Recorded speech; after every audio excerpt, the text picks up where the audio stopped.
Optimal minimalism. At this altitude, I can run flat out for a half mile before my hands start shaking. Can I answer your personal question?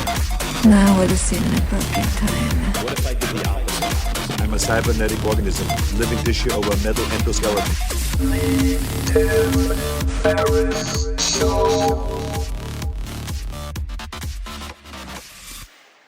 This episode is brought to you by Helix Sleep. Last year, I focused on dramatically improving a few things. Surprise, surprise. Most notably, the quality of my sleep, which seems to affect just about everything. This led me to revisit, you name it, my daily routine, morning routine, exercise, diet, all the way to what I slept on. And I ended up getting all new beds here in Austin, Texas, including mattresses from Helix Sleep. Helix has built a sleep quiz that takes 2 minutes to complete, and they use the answers to match your body type and sleep preferences to the perfect mattress. Whether you're a side sleeper, hot sleeper, cold sleeper, or you like plush, you like firm, with Helix, there's no more guessing or confusion. Just go to helixsleep.com/Tim, take their 2-minute sleep quiz, and they'll match you to a mattress that will give you the best sleep of your life. That is their promise. For couples, Helix can even split the mattress down the middle, providing individual support needs and feel preferences for each side. They have a 10-year warranty, and you can test drive your mattress for 100 nights risk-free. Right now, Helix is offering up to $125 off of all mattress orders. So check it out. Get up to $125 off at helixsleep.com/Tim. That's helixsleep.com/Tim for $125 off your mattress order. Take a look, helixsleep.com/Tim. This episode of the Tim Ferriss Show is brought to you by Athletic Greens. I get asked all the time, if I could only take one supplement, what would it be? The answer is inevitably Athletic Greens. I view it as, and a lot of you now view it as, all-in-one nutritional insurance. I recommended it way back in 2010 in the 4-Hour Body, and I did not get paid to do so. I've been using it since before that, and I use it in a lot of different ways. I travel with it to avoid getting sick, or to help mitigate the likelihood of getting sick. I take it in the morning to ensure optimal performance, and overall, it covers my bases if I can't get what I need from whole food meals throughout the rest of the day. And if you want to give Athletic Greens a try, they're offering a free 20-count travel pack for first-time users. I nearly always travel with at least 3 or 4 of these one-dose bags. In other words, if you buy Athletic Greens as a first-time buyer, you now get, for a limited time, an extra $79 in free product. So check out the details at athleticgreens.com/Tim. Again, that's athleticgreens.com/Tim for your free travel pack with any purchase. This episode is brought to you by AG1, the daily foundational nutritional supplement that supports whole body health. I do get asked a lot what I would take if I could only take one supplement. And the true answer is invariably AG1. It simply covers a ton of bases. I usually drink it in the mornings and frequently take their travel packs with me on the road. So what is AG1? AG1 is a science-driven formulation of vitamins, probiotics, and whole food sourced nutrients. In a single scoop, AG1 gives you support for the brain, gut, and immune system. So take ownership of your health and try AG1 today. You will get a free 1-year supply of vitamin D and 5 free AG1 travel packs with your first subscription purchase. So learn more, check it out. Go to drinkag1.com/Tim. That's drinkag1, the number 1, drinkag1.com/Tim. Last time, drinkag1.com/Tim. Check it out. Well, hello, boys and girls, ladies and germs. This is Tim Ferriss. Welcome to another episode of The Tim Ferriss Show, where it is my job to deconstruct world-class performers, to tease out the thought processes, the best practices, the influences, and so on, that you can hopefully copy and paste into your own life in some fashion to test out the toolkits of people who are the best at what they do. My guest this episode is a return guest, Josh Waitzkin. He was, in fact, the second ever guest in episode 2 of this podcast. We've known each other a long time. Josh Waitzkin is author of The Art of Learning. He is an 8-time U.S. national chess champion, a 2-time world champion in Tai Chi push hands, and the first Brazilian Jiu-Jitsu black belt under 9-time world champion Marcelo Garcia, widely believed to be the greatest grappler who has ever lived, at least in the world of BJJ. For the past 12 years, maybe 13, maybe 14 now, Josh has been channeling his passion for the outer limits of the learning process towards training elite mental performers in business and finance, or finance if you prefer, and to revolutionizing the education system through his nonprofit foundation, the Art of Learning Project. Josh is currently in the process of taking on his fourth and fifth disciplines, paddle surfing and foiling, which we will discuss at some length in this episode. Josh is always a fantastic thought partner. He is constantly pushing back at anything that I say which reflects sloppy thinking or imprecise thinking or consensus thinking, and he's a lovely guy. So without further ado, please enjoy this wide-ranging conversation with none other than Josh Waitzkin. Joshua, good day, sir. Timbo. Good to see you yet again. And we've had a chance to spend a bunch of time together, and all sorts of questions have come to mind that I've wanted to ask you, and all sorts of discussions have come up over meals and wine and cold plunges that I've wanted to explore with you. Let's talk about, if you're open to, starting here, some recent explorations of learning, and specifically some insights related to someone you introduced me to quite a few years ago, Maurice Ashley. Yeah, man. Maurice was is a dear friend, and we became very close when I was 11 years old playing chess. And between the ages of around 11 and 23, 24, we studied chess 5-6 hours a week together, sparred together, traveled around the world competing together against one another and as a team, as training partners. And it was actually really cool. He came to visit us a couple weeks ago, and it was a really unusual life opportunity because Maurice and I haven't talked about chess in about 20 years.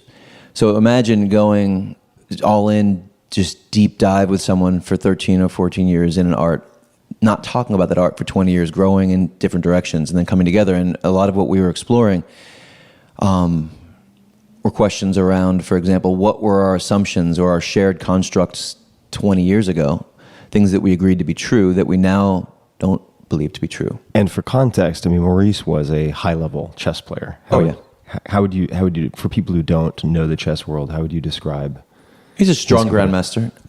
And we grew up, we came up the ranks together. He's older than me. He's about, I think, 10, 11 years older than me. And he's a beautiful soul, and we were, back in the day, we were just brothers, very similar to my relationship with Dan Caulfield that I have today in martial arts and now foiling. Maurice was my sparring partner in the chess world. And I think what you're referring to in terms of what we were exploring was fascinating because, a lot of what I think about today is the emptiness of mental models or the relativity, the non-absolute nature of any kind of ideas or constructs or networks of ideas that we have, things that we believe today we'll likely see as somewhat flawed 5 years from now. And so I work on seeing them as flawed today and seeing the holes in them. And so what was really interesting to explore with Maurice were what were the things that we believed as pretty strong chess players back in the day that we just no longer believe to be true, individually and collectively. And what came up? A lot came up. What came up for you? Well, one of the direction of thought that I found most interesting, it's not just what were our false constructs 20 years ago, but what are the common root structures to my current constructs and my false constructs 20 years ago. I see. So in other words, what do you now disagree with in terms of beliefs you held 20 years ago that nonetheless sprouted from sort of roots or seeds that current beliefs share? That I may or may not be present to. Yeah, and then, that you may not. And then part of the challenge is to be present to them and then examine their emptiness today. Mm-hmm. One of the interesting differences between Maurice and me 20 years ago is that when Maurice studied chess, he was extremely idealistic, fanciful, somewhat to a fault competitively. So there were moments where, for example, Maurice would be playing a beautiful chess game and he would make a mistake, as we all do, and he would kind of lose interest in the game because the poetic perfection or something of what he'd been creating had been marred. And his idealism was obviously so beautiful to me, but also was sometimes a little bit frustrating when we were training together. And that frustration, we both learned from, and it was really interesting to explore. So it was an example that came to mind for me where there was a moment I recall viscerally when I was probably 22 years old. we were studying a variation of the Najdorf Sicilian, and we saw there was this position that would come after 3 incorrect decisions.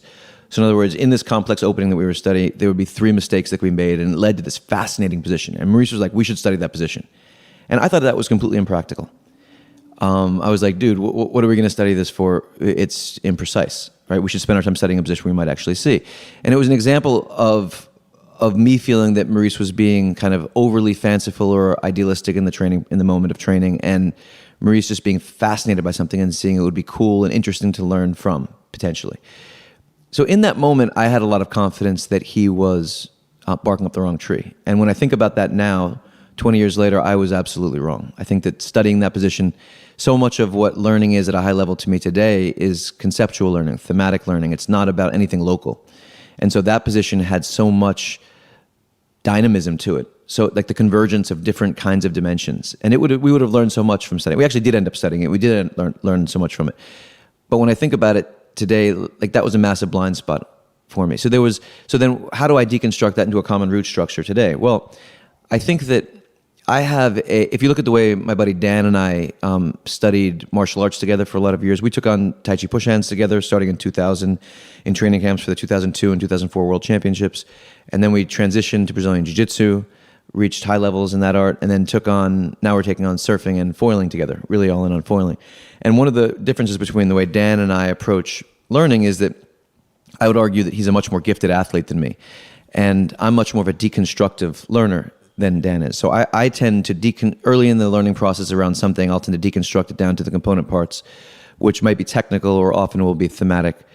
And then I'll internalize those component parts, and then I'm ready just to go all in on chaos. Dan likes to just throw himself off a cliff, and then he reaches his technical clarity by just jumping right into the chaos. And so we have different paths to a similar place, and we've learned to navigate that together. So the interesting thing is that there's a little bit of an identity or a stiffness in my approach there. So there's something about the early stages of learning a new part, for example, of foiling. For example, we've recently started dialing in toe foiling, whipping on a jet ski, whipping somebody on like the lightest possible high performance foil board, and riding big waves. Can you describe for people who may not have heard our last conversation together what a foil board is? So foiling is you're on a surfboard, and then beneath the surfboard is a 2.5 to 3 foot mast, which is sort of like a big guillotine. Yep. And then beneath that is a wing, which can be a big it's like or a giant small. razor blade. Yes, basically. exactly. It's a really safe art. And the wing is, once you're in a wave, the wing is what you're riding. So the wing is interacting with underwater wave energy. So you get lifted off, the board is lifted off of the surface of the water for people who are The wing is in the visualizing water, this. and you're standing on a surface which is a few feet above the water. And it's crazy because it's frictionless, it's incredibly fast, it's so dynamic.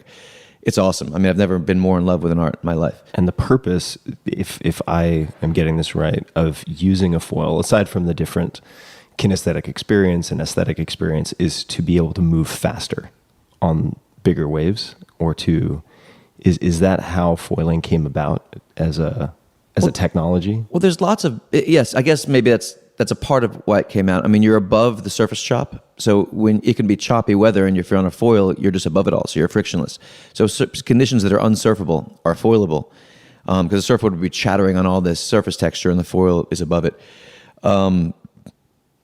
I think that, so much of how I personally relate to it is frictionlessness. I think of learning as unobstructed self-expression. So friction is a form of obstruction. And what's fascinating is foiling, you're just, it's such a powerful physical embodiment of that principle. And I know we're going to hop around because we both had a lot of coffee, but so we were talking about these sort of labels and inflexibility, so we may come back to that. But one thing that has really impressed me that you and Dan share in common is, I suppose you probably focus on this perhaps more, you correct me, but the use of technology and training to really accumulate focused repetitions, right? So for instance, you have a foil board and then you have an e-foil, right? So how would you use an e-foil? So we took on, so the way I took on foiling was I got an e-foil, and I spent about 2 months flying around 2,000 miles on flat water. So I learned foil dynamics, just first of all, working on flight with a motor. So an e-foil is a foil with a prop on it with a lithium battery. And I was flying in flat water at between 15 and 25 miles an hour, just getting used to flight dynamics. Because being on a foil board, it's micro recalibration. If you back weight, you fly up. If you front weight, you could go down. If you overweight, you crash into the floor, into the water, or fly, if the wing comes out of the water, you're catapulting. So I worked on flight dynamics, then I worked on break falls, which is a hugely important part of it, which I don't see a lot of foilers do, which is really training in the art of falling, which is something that Dan and I did, of course, for many, many years in the martial arts. And it's not just learning how to fall when you want to fall. It's actually turning a fall that's out of control into a break fall. So it's really learning how to prepare for the moments you haven't prepared for. And being good at break falls opens, like when I took on one wheeling, right, which is an electronic skateboard with a big one wheel in the middle around New York City. I had a lot of falls at 25 miles an hour into New York City pavement. And if you don't know how to break fall, you're going to get hurt. But if you do, you can just roll out of it and be fine. So I think that being comfortable falling, it's a really important principle, I would say. And we could talk about designing the learning process around principles as opposed to around techniques. So like the technical arsenal of break falls, it would fall into the principle of just being comfortable falling. And then you can take a lot more risk than you can take otherwise, because the fall will be something that's part of your domain. Well, let's take an example of practice that I've never heard anyone else discuss. Maybe this is common practice. I suspect it is not. But you've achieved world-class levels in multiple arts. That in and of itself is very uncommon. With foiling specifically, and we won't spend an hour talking about only foiling, but I think I want to highlight for people that this is a discussion of learning and principles using the example of foiling. Using an e-foil to go through boils over and over and over again. Is that principle-based? Is that technique? And perhaps you could just paint a picture of what a boil is and why you chose to practice in that way. Right. Okay, so zooming out for a moment, the way I think about taking on these arts, it's understanding what are the component parts and doing lots of reps in them so that you're comfortable with them, and then putting them all together. So my learning process won't look great in the first couple days or couple weeks. And I'm not concerned about that. And I think that one of the interesting parts of it is I think that a lot of what's happening in surf culture or foil culture is people have these Instagram accounts and they're always posting videos of what they're doing, and they have to look cool. And so there's this groupthink that I observe around what looks cool and what the microculture will approve of. And so you can't really do things outside of that. And so, for example, going through boils, when you're on big wave faces on a reef, sometimes there's an upwelling of water that or if the water interacts with a shallow spot or a ledge or a big rock, you'll have a boil it's just like a big shooting up of water pressure from the bottom. It looks like boiling water. It looks like boiling water. And when a wing hits that, or when a piece of a wing hits that, a foil wing, you just can get thrown. So you have to learn to absorb it. So you have to learn how to either weave around it, weave through the boils, or absorb them. And so one of the things the e-foil opened up was the ability to really seek out boils and learn how to, lowering level a little bit so you're not at the top of your wing of your mast when you enter it, and then just learning what the boil does if you hit the wing straight on the corners, lots of falling. But for example, putting on a helmet, putting on an impact vest, those things don't look cool on Instagram. And so you can't do those things if you're going to be posting on Instagram every day, right? But if you're living kind of a bizarre hermit life, like I guess I do, and not doing that kind of thing. You guess, I can confirm. You can embracing looking absurd in certain moments is a very interesting hack to what others might not be taking advantage of in the learning process. And so I went over hundreds and hundreds of boils on the e-foil and learned how to absorb them, and had incredible crashes, but then I learned how to dial in those crashes, and then I learned how to hit the boils at different speeds and absorb. Sometimes I got thrown off at mid 30s miles an hour after Dan whipped me in off of the jet ski on a 4-pound foil board the other day, and this boil just erupted me and I went flying. It's an ongoing process at different speeds. But yeah. I was just going to say, I remember the first time we spoke about this because it coincided with a week later, and we talked about this, me going to volunteer at something called Zendo at a festival called Lightning in a Bottle, which I had wanted to attend specifically not because I'm a concert or festival goer, but because it's effectively like a mini Burning Man that skews to younger ages. And for people who don't know, Zendo is a peer-supported harm reduction volunteer outfit that helps people who are going through difficult drug experiences, generally or oftentimes psychedelic experiences that do not require medical intervention. So there's medical triage for people who have done something that could be physiologically dangerous, but otherwise, for me, it was the equivalent of you going through boils. Because if, for instance, and I'm not a facilitator, I do not support or have not chosen as a career supporting people going through psychedelic experiences, but I wanted to develop a level of confidence that if I were in an environment where I was called upon to handle a worst case scenario, that I would at least have a certain degree of comfort and exposure to that. But it's really uncommon that you would get a lot of repetitions with that. That would in fact mean that you would in some way be manufacturing these terrible conditions.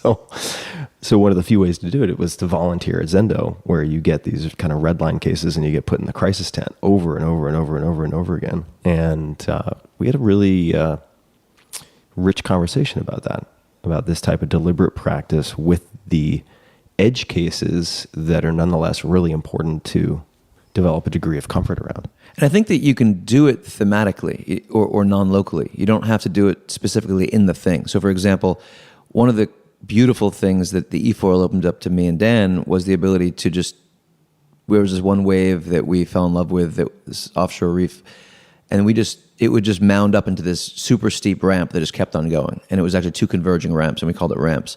And this wave was sort of like the drop that you'd make surfing that would last a second. That drop would last 45 to 60 seconds. And a buddy who surfed it said we should call it aneurysms, because it felt like you're having an aneurysm that lasts for 60 seconds.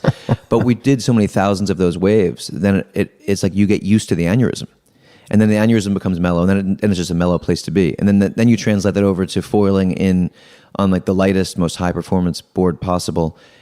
The drop you make down a steep face before a bottom turn. We've just done so many of those that lasted for so long that these sections that would have felt super critical to us before just don't anymore. Similar, you can do cold plunges. So if you're cold plunging in 33-degree water, your body's going to go into that same freak out, fight or flight place. And then learning to breathe through that and come out the other side. I mean, cold plunges are, in a non-local way, a great way to train at making steep drops, surfing or foiling. Yeah, it's controlling it, or not control. It may not even be controlling a panic response, but becoming familiar with the physiological response to panic, right, on some level. And those people listening obviously can't see what's going on here, but you have a richness, a smorgasbord of cold plunge options here, and 33 degrees is not a grand exaggeration, because I unplugged one of the cold plunges a few days ago because it was turning into an entire ice block. So for the last few days, we've been getting inside and being surrounded by ice, and the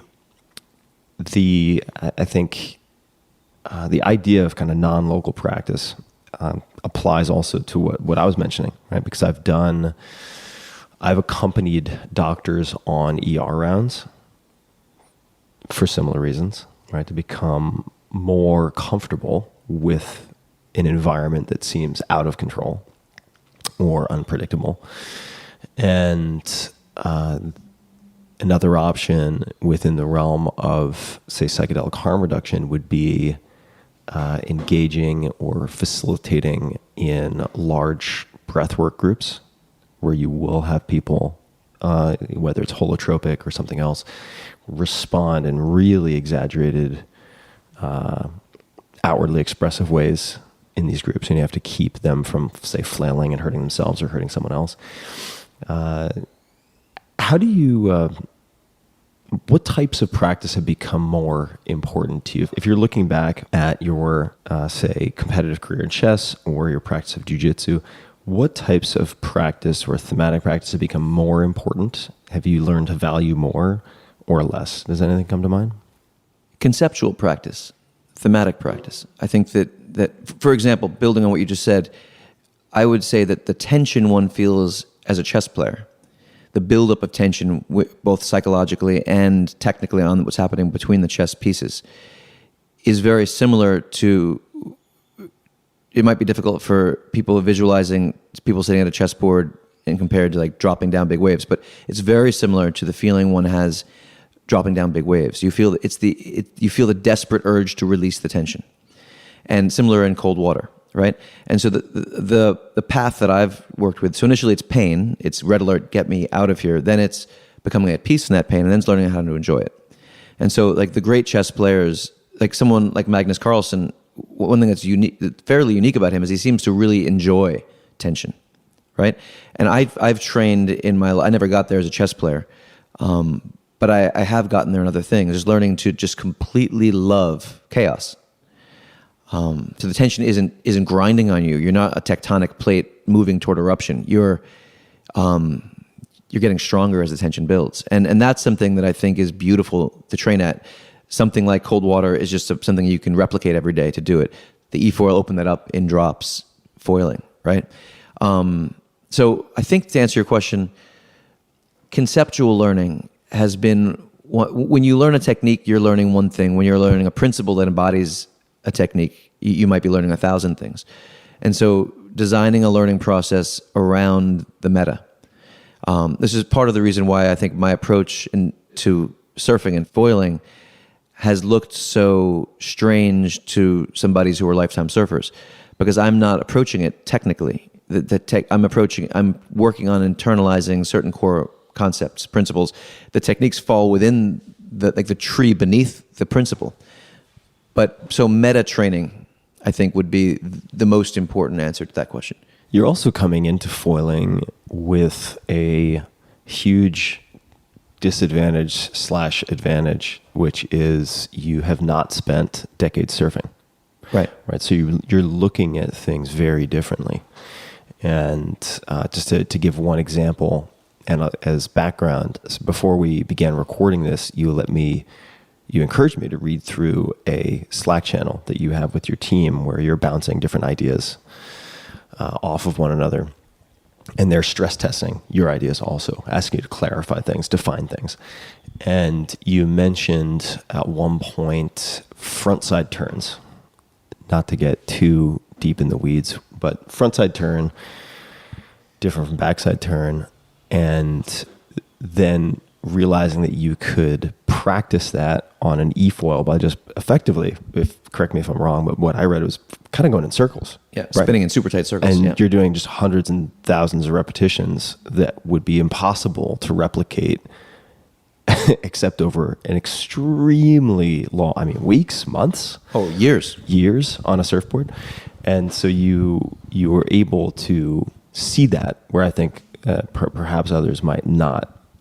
Certainly some would, but that struck me as a huge advantage that you have, that you're seeing things with beginner's eyes and you're already technologically enabled. So you have just a greater buffet of options. I think it's really important for me to be clear.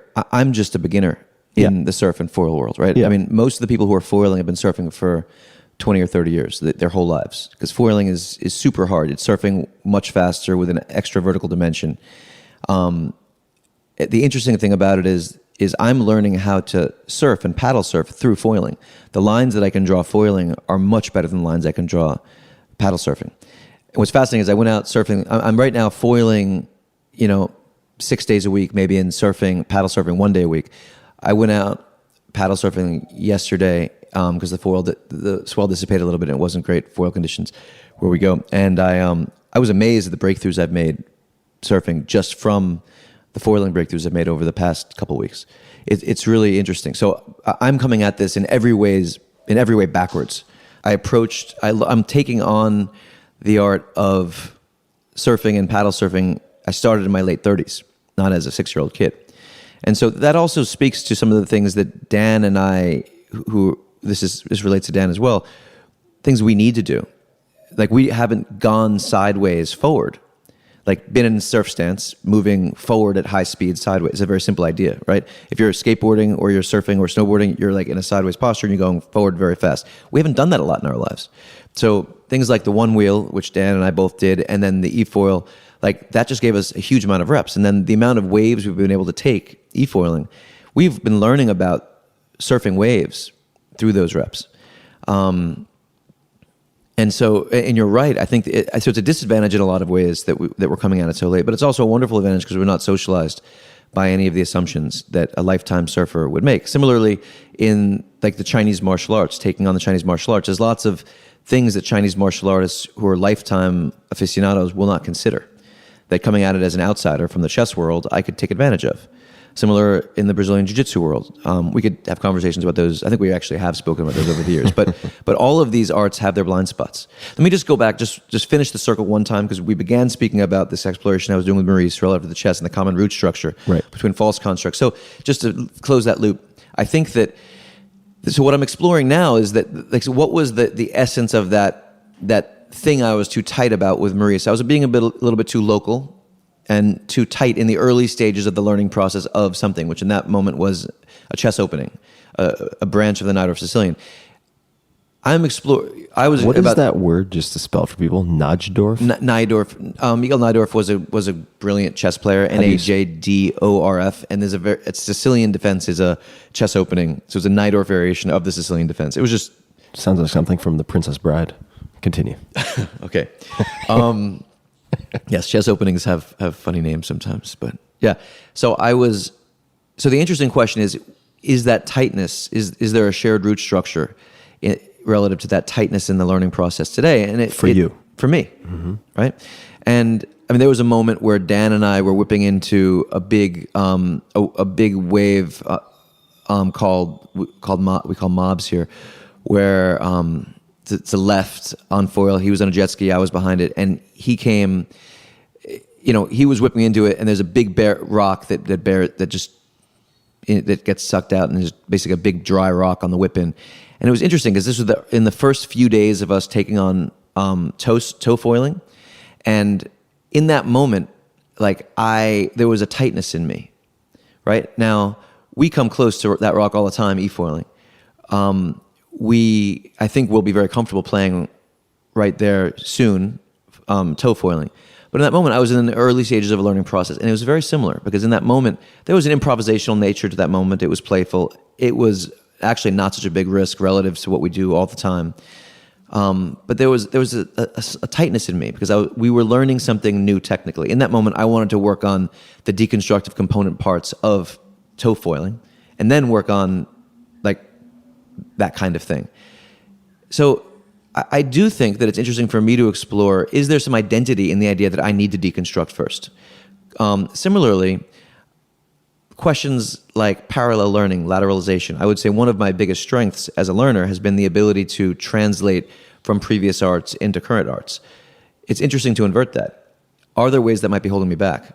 Mm-hmm. Is the idea of lateralizing or parallel learning impeding my learning process in any way?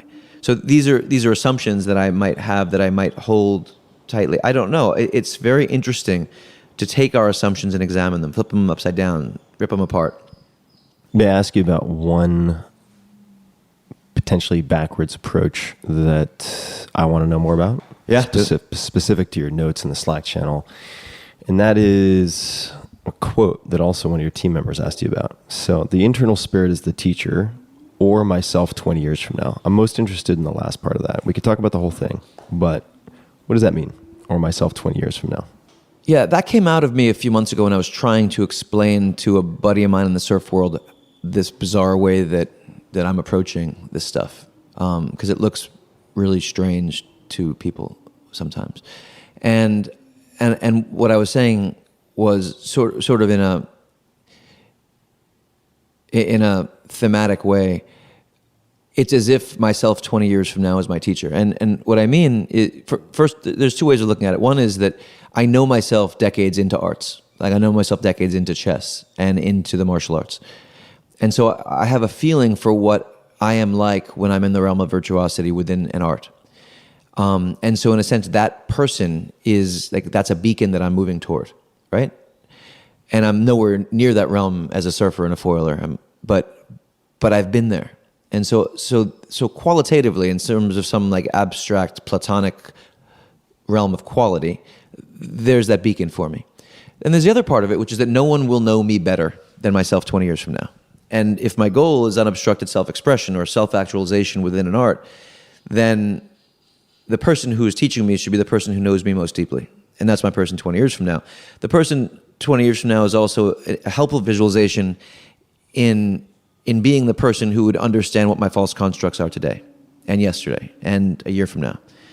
And it's very easy to get stuck in the mindset I didn't know before, but I know today. It reminds me, there was this funny moment years ago when I was first studying Tai Chi.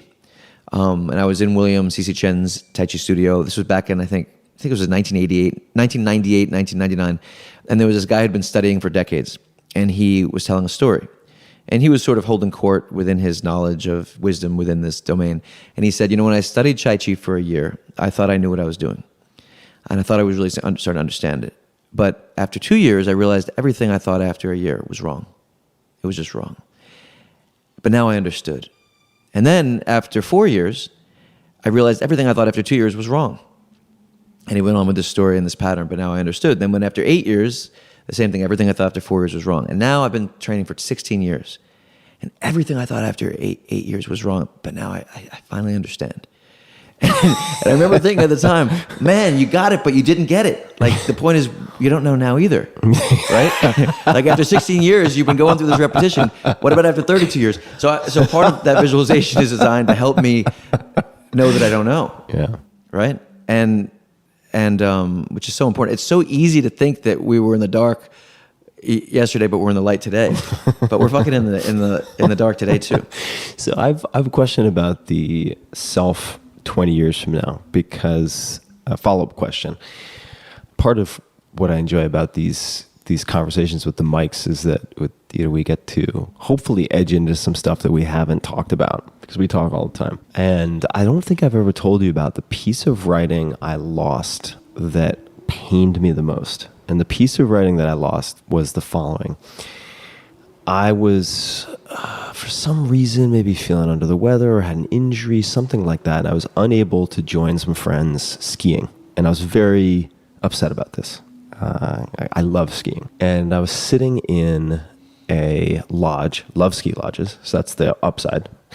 And there's beautiful fire, so on, got some hot chocolate, because that's what I do when I'm feeling moody and want to stuff my emotions in a ski lodge. And I had paper, and I wrote this long story about a guy, aka young Tim, wandering into a ski lodge, sitting down, and having this older gentleman, about 20 years older, kind of sit across the table near the fire by him and striking up a conversation.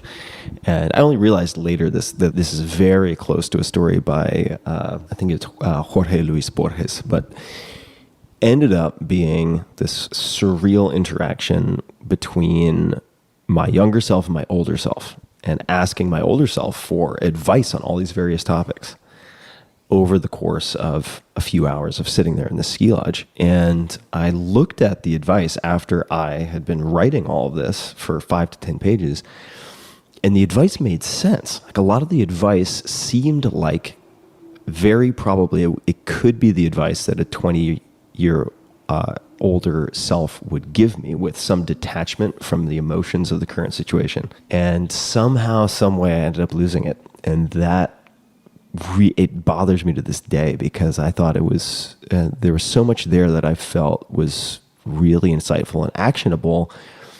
And it's wild that it came from the same head that had created so much confusion around those same situations. So beautiful. Why don't you rewrite it, man? So I have actually not rewritten it in exactly that same way, but I've asked myself, for instance, there are a bunch of decisions that I'm trying to make right now. What would I'm 42 right now, 47-year-old or 50-year-old self tell me to do right now as it relates to these decisions? There's a lot less turbulence, right, around, a lot less kind of cloud cover when looking at it with a bit of detachment in that way. I'm curious if you ever kind of take it that literally, or have tried to look at your current decisions or situations through the lens of an older self in that fashion? You know, just a quick aside before I go there, I think it's a really interesting question to ask people. How would your 20-year older self guide you today? Because it gives you a window into somebody's ability to perspective take and to think conceptually. In other words, like think about the old David Foster Wallace, "This Is Water," that story of, you know, two fish are swimming in the water and two young fish and an older fish comes by and says, "How's the water, boys?" And they look at one another as they swim by and like, what the hell is he talking about? Water, right? Most people can't see the water because they're just used to the water. But it's very different to actually be able to see our mental models, our frames. So people are usually looking at the world through their frames. We can also cultivate the ability to look through the frame, but also see the frame. And I spent a lot of my life working on examining the frame itself, right? I think that, years ago we did one of these chats together, and I described the drowning experience I had, where I made some errors in breath hold work. That's one way to put it. Right. We've already gone there. We don't have to do this all over again. But just give the 30-second version. You can do it. You can do it, Josh. The 30-second version is that I was doing some Wim Hof inspired breath hold work. I made the mistake of doing it during multiple lots of reps of underwater swims, 50-meter swims at a pool in New York City. And on my 8th or 10th rep, I blacked out in a bliss state. And I spent 4 minutes in the bottom of the pool after blacking out from oxygen deprivation. This old guy pulled me out, and which I'm eternally grateful for. And I basically drowned. All the doctors said after 45 to 60 seconds, I should have been brain dead or dead, but it was 4 minutes on the bottom of the pool. And then my training saved me. Also you could say, put me there, but that's a whole other conversation.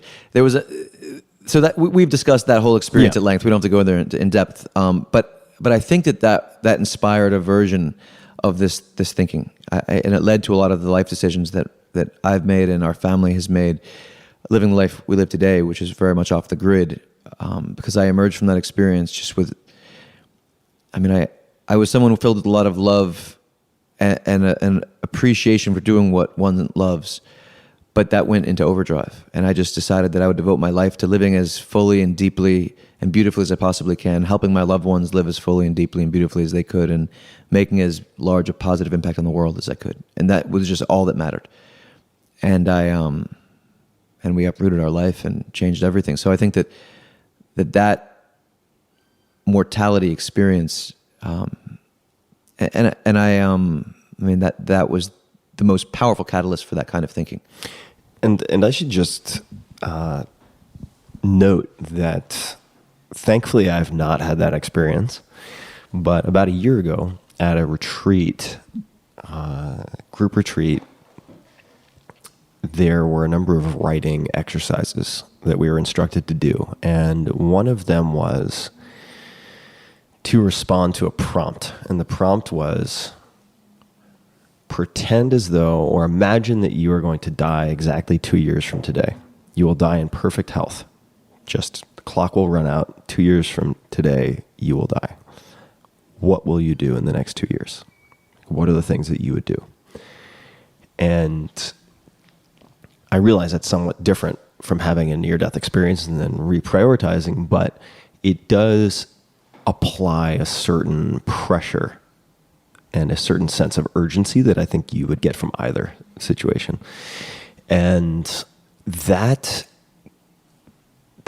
prompt and what I wrote afterwards gave me a tremendous amount of clarity about certain things that I wanted to do. And another prompt was, if you were going to die in 2 years in perfect health, what left undone, what would you most regret not doing? So similar question, but slightly different wording. That also provided me with a tremendous amount of clarity about certain things that I followed through on. So it can be simulated in that way. Absolutely. Yeah. I think that, we've over the years discussed this term firewalking that I use for physiologically embodying something we're trying to learn. So for example, if you're training in the martial arts and you overextend your arm and you get armbarred and you're elbow gets broken or your shoulder gets ripped up, for example, in a world championship, you're less likely to overextend your arm next time, right? To say the least. But if you watch someone else do it on a video, it's hard to learn that lesson. But if you learn how to physiologically embody the experience that you're watching someone else go through or that you're thinking about in the abstract, right? Then we can save ourselves a huge amount of pain. How does one do that, or how might one do that? How have you coached someone to do that effectively, whether it's chess, jiu-jitsu, investing, otherwise? Well, I think intense visualization, really training at visualization, which one can do through meditative experience.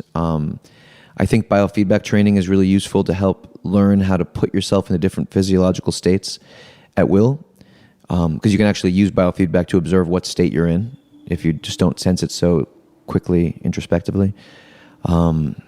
Harnessing triggers for I was with my wife and a bunch of friends the other day, and I haven't watched the Oscars in years, but the Oscars was on, and Eminem's performance of "Lose Yourself" came on, and it's funny. "Lose Yourself" was the song that I used in my training camp for the 2004 World Championships.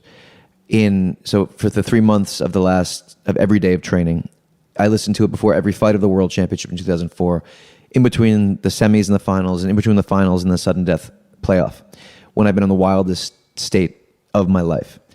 That song is such a deeply fucking burned in trigger. I had my 8-year-old son in my lap. We were watching the Oscars. My 3-year-old was sleeping on my other shoulder, and "Lose Yourself" came on, and my body was ready to fight 15 dudes. Like, it was unbelievable what happened to me. I had to just leave, and I took a walk for 10 minutes. Like, unbelievable how powerful triggers are. Whether it's olfactory triggers with smell or music, connecting triggers, different physiological states. I'm not suggesting that one should have something that. I mean, that's a pretty intense one. That's like the Femme Nikita stuff. That's like Manchurian Candidate stuff. Yeah, exactly. Like it was kind of amazing to feel how powerful that was so many years later, just right there. So I think that learning how to put yourself into an intense physiological state through visualization. For example, cold plunging, your body will go into an intense physiological state. You can attach a trigger to that. Then you can go into that kind of fight or flight state if you choose to. So, for example, one of the things you do cold plunging is you get into, say, freezing water, and then you learn to breathe yourself. It takes a while initially, but then pretty quickly into a state of calm. Like, your heart rate goes very fast, you're hyperventilating a little bit, then you just chill it out, and then you're in a calm state. You can also choose not to go there. You can choose to get in the water and not breathe to that state of calm. And then you can sit in that state of alarm, and that can become a state that you could use as a trigger for certain kinds of visualization. So there's lots of things that you can do if you're creative about firewalking. What are some of the ways that you build outside of foiling? Because I know that's a main focus, so I have to kind of grab you by the hair to pull you out of foiling. And you do foil a lot. What are other ways that you've built feedback loops into your life? Well, feedback loops are everything. I mean, you can. It's funny. I was talking one of the funny things about my conversations with Maurice, because I really left the chess world behind, and it was fascinating just talking to him about how it's evolved so much. And one of the questions that I was asking him is, how present are world-class chess players today to the networks of cognitive biases? And he said that what's interesting is that many of the great chess players today actually don't even know what cognitive biases are. And one of the reasons that they're able to do that is because chess today, you just have such unlimited accurate feedback loops, because you've got computers that are much stronger than humans analyzing the position by your side. So any decisions you make, you can look over and see if it's right or wrong. And the computers are so strong that they're going to be right. And so you can basically have a feedback loop whenever you want. And so if you have unlimited feedback loops and you're training 6-8 hours a day, you just learn to feel when your thinking is good and when it's bad. So just to clarify, in other words, cognitive biases, right? This is we won't go too broad, but an example of that would be something like sunk cost fallacy, right? So players back in the day would have some conceptual understanding of how to define sunk cost fallacy and what that means, but today it's more a intuition built upon thousands and tens of thousands and hundreds of thousands of near immediate feedback loops. Right. So the way sunk cost fallacy could operate consciously for a chess player is that you're studying a chess position, you've invested 20 minutes into it, and you're starting to sense you might be barking up the wrong tree, but you put so much time into it, you want to keep on going, right?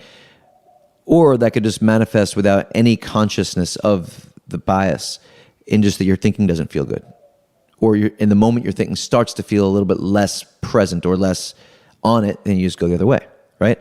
Or like you can have a confirmation bias where you can think, okay, right now, am I or am I not searching for proof of something for a decision I've already reached, right? Or you can just not be subject to confirmation bias because you've had it burned out of you by so many reps of feedback loops, just beating the shit out of you whenever you get it wrong, right? So in arts where you have massive amounts of natural, accurate feedback loops, you don't have to be as conscious about these things.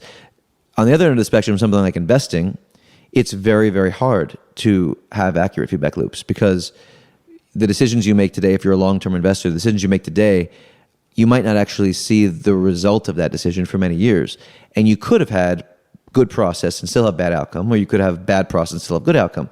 So it might not be an accurate feedback loop, even if you do have the feedback loop.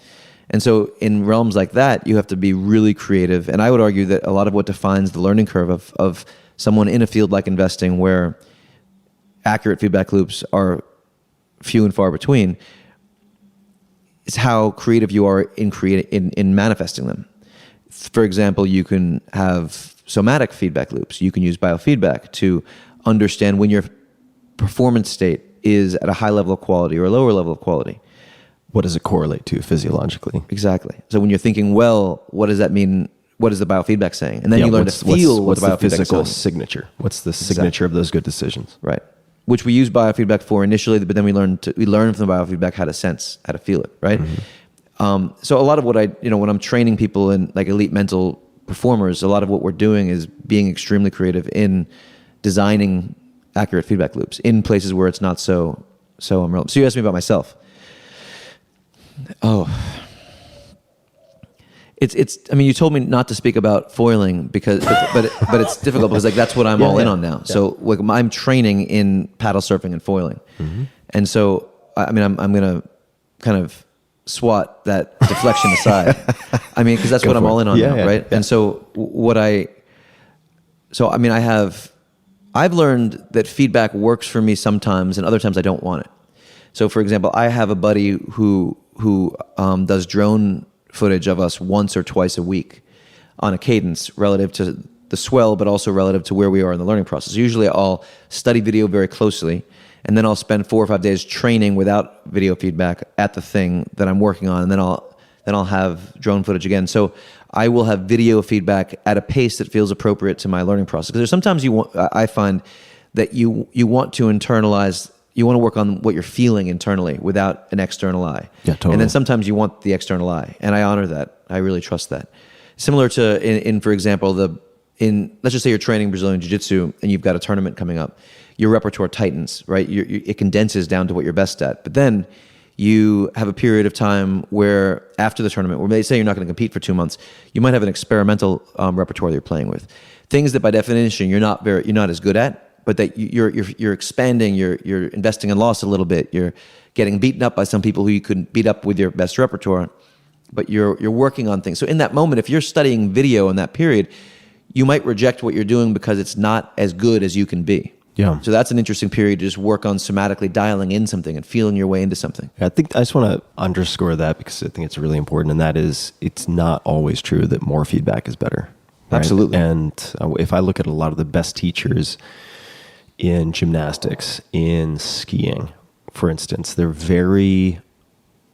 one of the terms or one of the phrases that I heard a lot in gymnastics was like the first 3 reps don't count, right? Because if someone's trying something brand new, their first few reps are going to suck. They're going to be terrible, right? But if they have a bit of awareness in other techniques or other practices, they're going to be getting a feel for it over those first few repetitions. And if you're just hitting them with 20 different sets of instructions every rep, it's going to be counterproductive.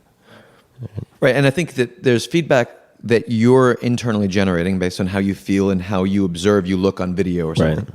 And then there's feedback that a coach or a trainer might be giving you.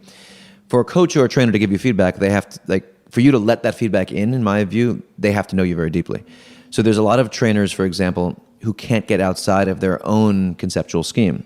So they tell you what you should do based on what they would do or what would work for them or what they would want to do if they were in your shoes in that moment. But that's very different from what you need to do in your learning process or what you're ready to stretch for in your learning process. When I'm working with people in a training capacity, I have ways of observing my core partners in training, like professionally, through their journals, through their brainstorms, through their biometrics, through lots of different things. And I will, it's 99.9% observation. And might see something that I would like to give feedback on, or that I think I might give some feedback on. And then I'll observe it sometimes for weeks or months or even years until the moment is right. Or I will have a hypothesis that I'll test, and then I'll think about what would be the way to explore this that would be most helpful and not lock somebody else up, right? So much of what most coaches that I observe live with is their own ego pattern. Their ego pattern they're stuck in their conceptual schemes, but also they want to have the egoic satisfaction of telling you you're doing something wrong or making you better. But the great coaches will actually coach without someone even being aware that they've been coached. Question for you on stress testing your own thinking. So I read the Slack channel, which is comprised of interactions, mostly your sharing of ideas and thoughts, and then the asking for clarification by your teammates, right, who are employees. How else do you stress test your thinking or positions on things? Do you have a proactive way of doing that? Does it just happen naturally in your interaction with various friends? Because you have physically somewhat isolated yourself, right? How do you think about stress testing the integrity of your thinking and positions? Yeah, great question. So, I've physically isolated myself, as you point out, but also somewhat technologically isolated. I'm not on Instagram or Facebook or Twitter or any of those things. Stay off. Good. I said stay off. Yeah, that's the game plan. But I have a really wonderful network of close friends and thought partners, yourself included, who I am in dialogue with and who I really trust. I don't have a lot of dialogue with people who I don't think highly of.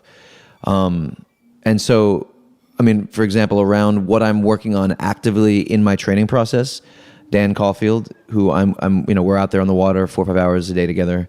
He knows me, as intimately. Our friendship was born in fighting one another for thousands of hours, literally. That's a hell of a way to begin a friendship, as sparring partners. And then we still spar quite a bit out there on the water. And so, we're always stress testing things together. Emily Kwok, who is just an awesome woman, who's been my right-hand human for about a decade. She's a Brazilian Jiu-Jitsu black belt women's world champion 2 times over. She's my chief of staff and runs our whole operation. She's the boss of our whole thing. And Emily, one thing that Emily's really brilliant at is we have a shared consciousness. She understands me very deeply, and she is very good at pointing out to me when I'm speaking in a shorthand that other people aren't understanding. So she pushes me to deconstruct quite a bit for our dialogue within the team and more broadly. Is there a risk that if you are of the hive mind together, that you have the same blind spots and therefore are at risk of missing flaws in thinking? Of course. Yeah. But I'll have dialogue. But I have dialogue with. I'm not sure how many different channels of dialogue open with. I have clients who I work with who are, I think, some of the best thinkers in the world who I'm talking about ideas with. But I think to dig into your point, I think that absolutely yes. And so you need to have people in your ecosystem who push against you. And in our surf and foil ecosystem, it's Dan and I have this kind of abstract, bizarre way of going about things. And almost everybody else who we're in dialogue with, we have a group of 6 of us who are doing this together. 3 of them think we're just completely crazy. The Jackson Pollocks of the foiling world. Pushing back on everything we're doing relentlessly, which is awesome. And I'm sure some things they're absolutely right about. I think that we need to build pushback against us. Resistance is a huge part of everything we do. Now, the one thing that makes it a lot easier in a competitive discipline, like jiu-jitsu, for example, or chess, is that if you get something wrong, you get your ass kicked. Yeah, right. These arts where it's not so, the wave can kick your ass, but in terms of other things. It's much more abstract. And so there's a lot more room for people to bullshit themselves. Well, to give a current example for myself and some of the conversations we had, and are having, we don't have to get into the super specifics of positions and stuff, but as it relates to investing, right? I would say something to you as I did yesterday. Like, here's a statement. I want to give you a statement and I want you to try to tear it apart, right? And I find that extremely helpful, right? Even if you happen to agree with it, right? Just to say, all right, I want you to I'm going to share my current approach or what I'm thinking, and I want you to really try to tear it apart. As someone with a very powerful sort of CPU within your head, I find that to be really valuable for me to proactively solicit that kind of feedback. I think cultivating a close ecosystem of people who you can trust to be honest with you in their pushback is really important. Because a lot of people are surrounded by yes men and yes women who will not do that. Do you find, and I mean, this is such a maybe cliched example, but it's a good example nonetheless. I mean, if you look at the partnership between Buffett and Munger, right? A lot of the discussion I've seen about their partnership is how complementary and different their thought processes are in some respects. In the investing world, do you find, as an example, that people who might self-identify as value investors tend to just hang out with other value investors? Or are there people who are some of the better performers you meet? Do they deliberately expose themselves to people who have a different playbook to sort of push at the edges of their assumptions? Well, first of all, it's important to note that I don't spend time with a lot of investors. I spend time with a very small group of investors who I think are awesome people and who I think approach things in a very unusual way. So I can talk about how these people who I know very deeply operate around this question, but I think it's pretty unusual. I mean, in my observation, the people who are really operating at a world-class level, who I'm aware of in the investment world, are engaging surprisingly little with other investors. They're separating themselves. So they're not susceptible to groupthink. I mean, often their interactions with other investors will be mostly as contraindicators as opposed to indicators. And just to push back a little bit or to speak to the other side of what you just said, I agree wholeheartedly that it's really important to stress test what we're doing. But I think that there's also something a little bit crazy and messianic about certain people who become really, really great at things. And I think about Marcelo Garcia, for example, who we've talked about a lot over the years, who's my partner in the school we own together in New York, the Marcelo Garcia Jiu-Jitsu Academy. He's a 9-time BJJ world champion, Abu Dhabi world champ. I would argue pound for pound, probably the greatest grappler to ever live. Which is an opinion a lot of people hold. Yeah, for sure. If you just YouTube or whatever, look at Marcelo Garcia. I mean, you'll be check out the Marcelo team. Yeah, he does a lot of amazing shit.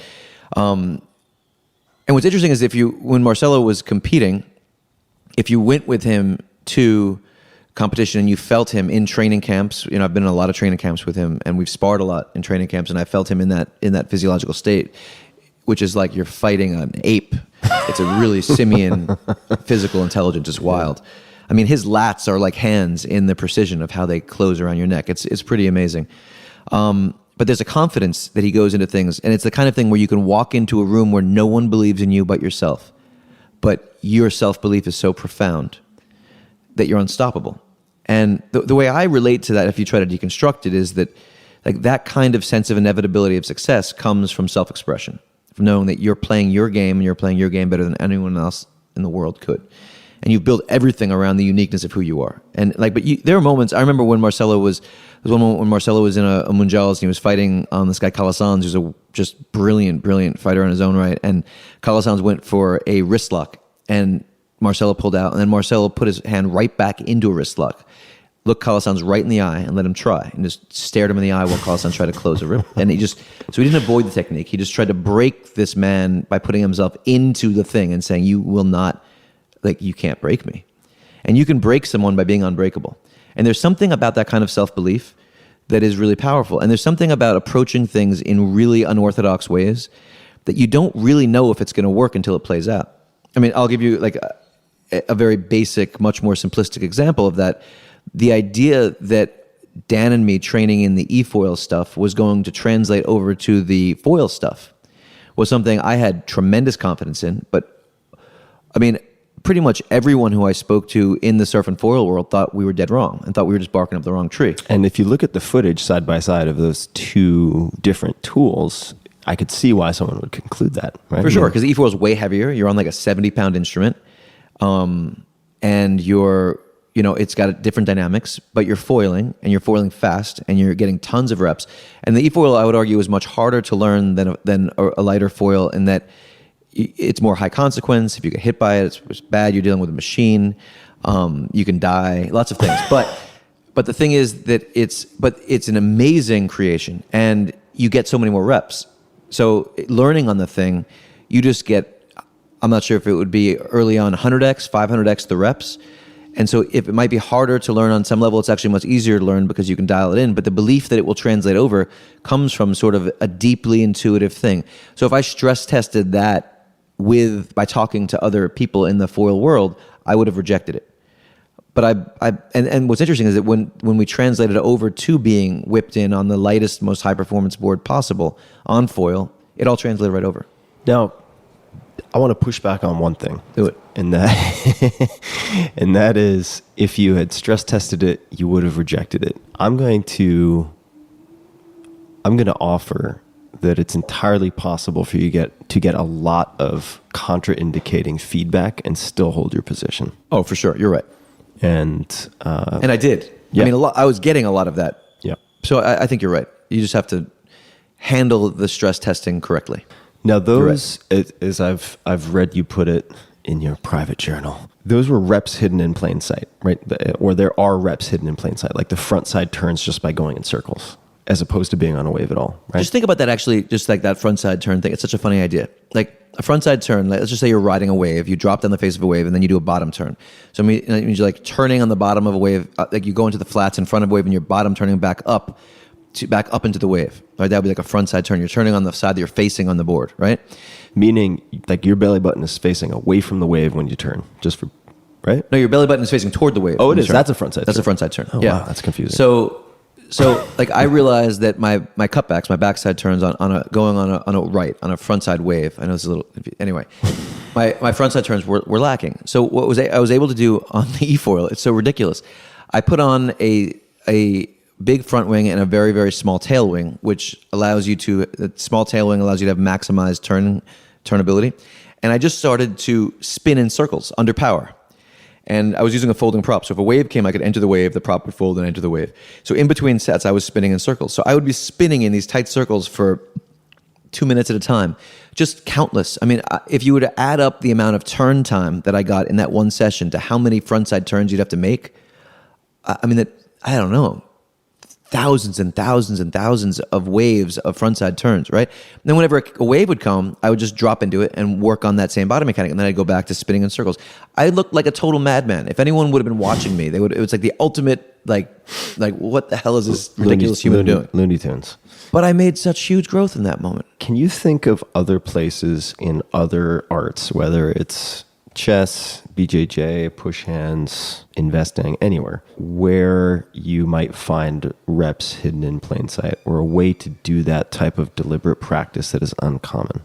Well, I think yes, everywhere. So we could get into a technical discussion of reps hidden in plain sight, like the frontside turn, which is technical, right? Which is, I think, a fairly obvious one.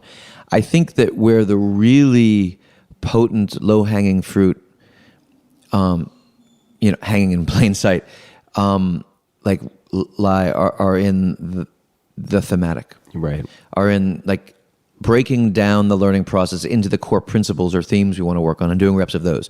Those are just invisible to people in plain sight. Right. So you mean, this is an example, maybe I'm pulling out the wrong example, but the learning the macro from the micro, say with the practicing of the end game in chess with just a handful of pieces on the board. Would that be an example? Or is that not a good so example? that would be an example of, that's a great example of reps hidden in plain sight, where you're basically setting king and pawn against king to get a feel for the essence of the king and the essence of the pawn. Then you're setting rook and pawn and learning about the essence of the rook. So you're getting tons of reps of the rook, of the pawn. Then you study chess tactics with rook and pawn tactics, and you get in tons of reps of those things. So that's an example of ways that you can get reps of individual pieces, right? So that's a great example, the way I would say of reps hidden in plain sight. When I'm thinking about conceptual or thematic reps hidden in plain sight, it's more around, I mean, for example, when we took on surfing and foiling, one of the things that we did that was strange was that, I was much more comfortable in big waves than small waves initially, because I was comfortable with breath holds and I was comfortable with intensity, and small waves in some ways are much more technical.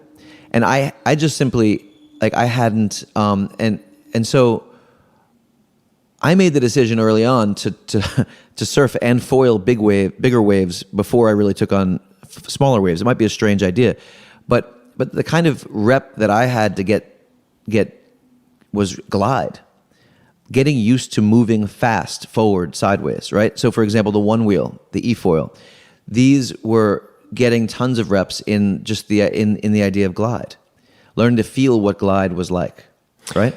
And just as an example that might be parallel, and please tell me if I'm not getting this right, but in terms of deconstructing and taking one theme like that, so I am visiting you with my girlfriend, and she's new to water in the capacity of surfing, paddling, etc. And rather than take a bunch of surf lessons, which was the kind of knee-jerk idea that both of us had, it's like, oh yeah, that's what you do. Take some surf lessons. And your recommendation was to consider taking out a boogie board and just getting used to the sort of force and dynamics of the wave movement. Yeah, when I watch how people approach surf teaching, I think for the most part it's crazy. Like surf teachers mostly teach people to surf by just going out and surfing. Like, let's go out and surf. Yeah, right. And they get their ass kicked because you have to learn to read the water, how to pop up on the board, where to enter a wave, then how to turn, where to stand on the board, how to shift your weight, all this stuff.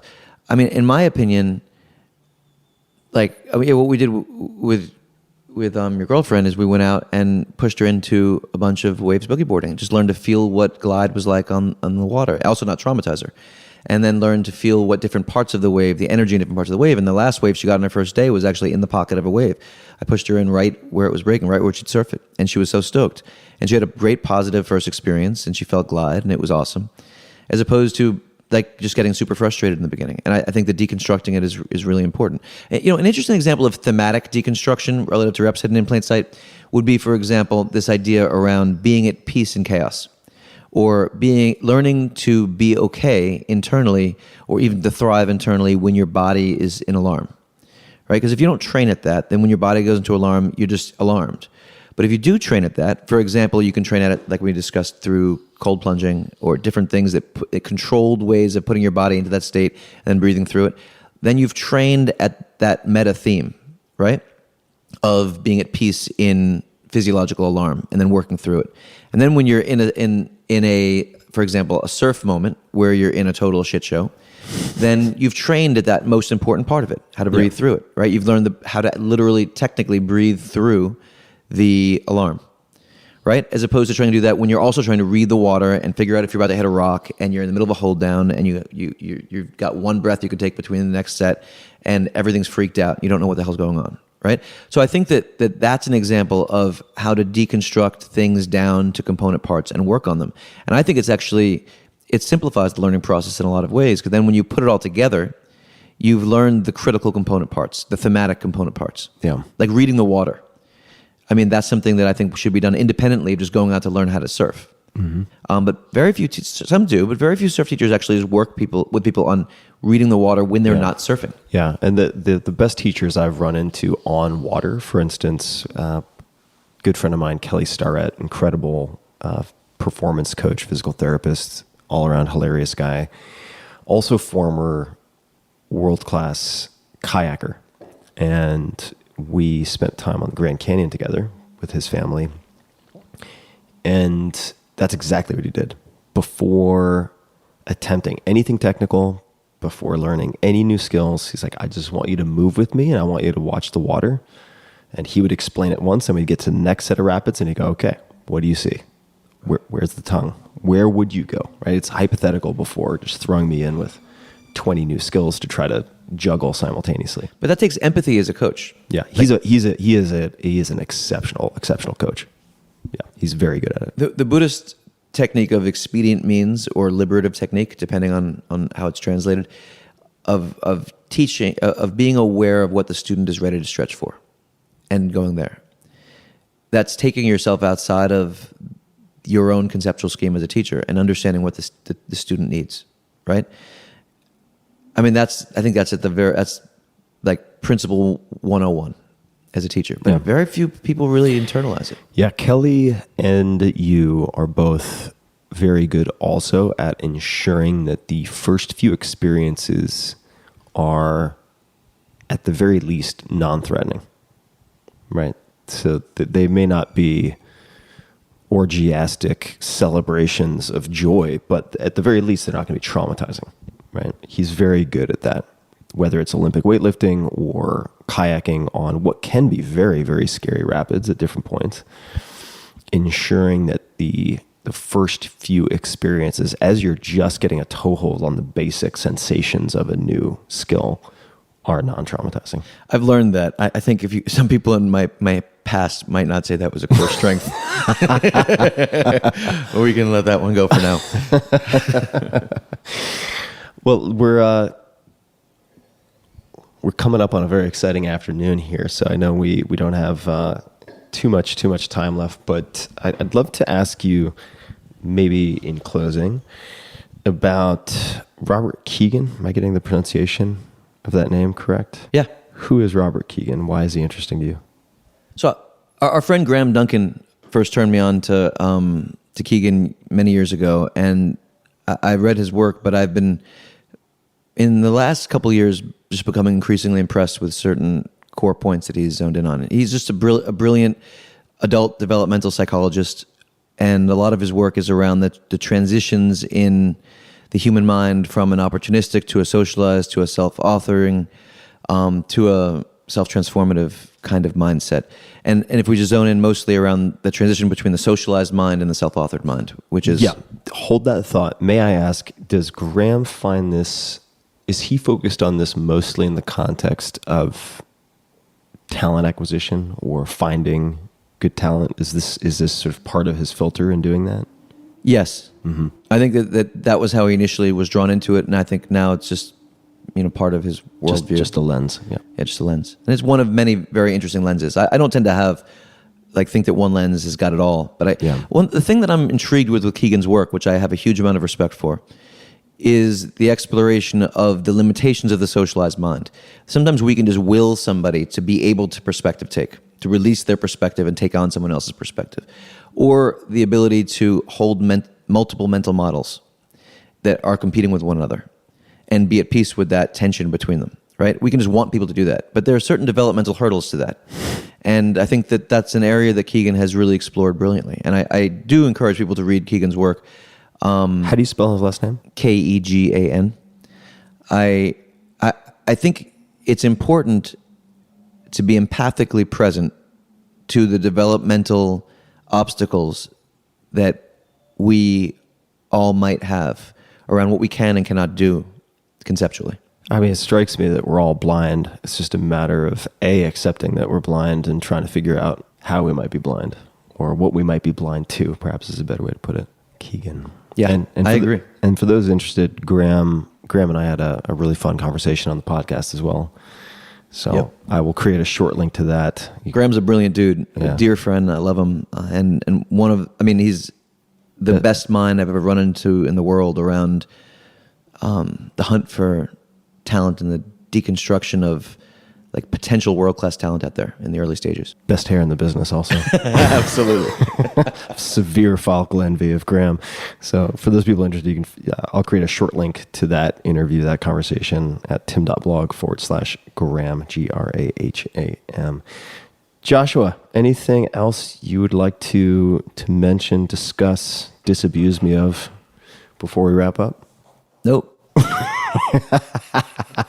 A woodpecker is right now trying to put a hole in my office.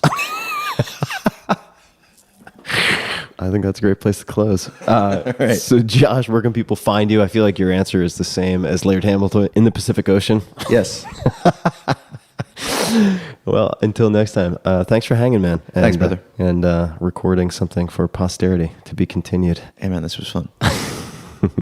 And everybody listening, for show notes, for links to everything, Robert Keegan, etc., that we've discussed, there's also an incredible video that I'll try to track down of Maurice Ashley with me playing Chess Hustlers, which is just fantastic entertainment in New York City. So I will link to that in the show notes. Just go to tim.blog/podcast. And until next time, thanks for listening.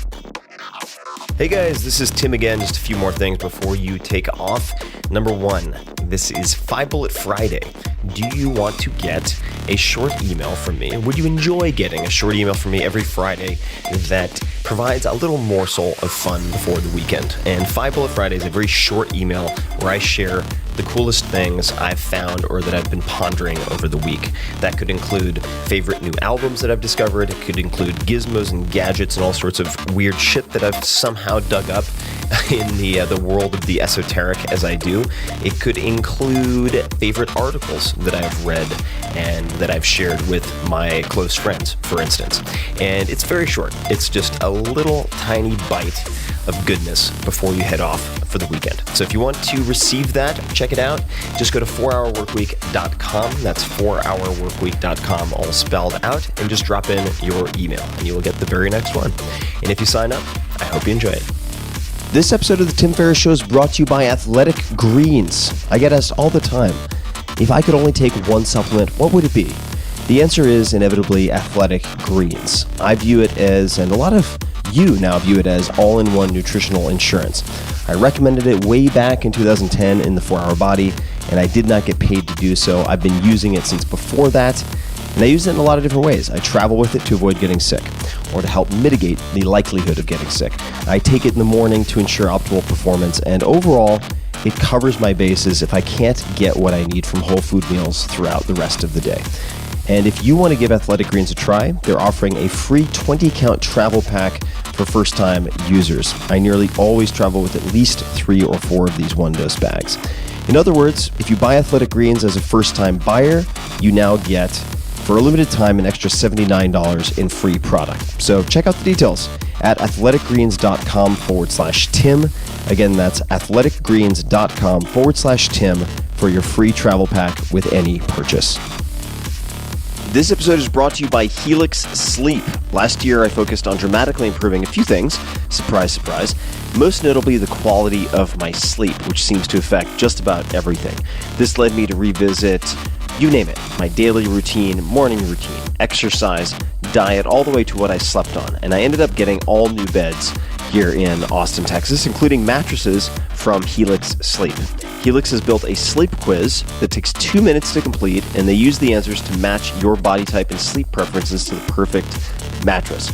Whether you're a side sleeper, hot sleeper, cold sleeper, or you like plush, you like firm, with Helix, there's no more guessing or confusion. Just go to helixsleep.com/Tim, take their 2-minute sleep quiz, and they'll match you to a mattress that will give you the best sleep of your life. That is their promise. For couples, Helix can even split the mattress down the middle, providing individual support needs and feel preferences for each side. They have a 10-year warranty, and you can test drive your mattress for 100 nights risk-free. Right now, Helix is offering up to $125 off of all mattress orders. Check it out. Get up to $125 off at helixsleep.com/Tim. That's helixsleep.com/Tim for $125 off your mattress order.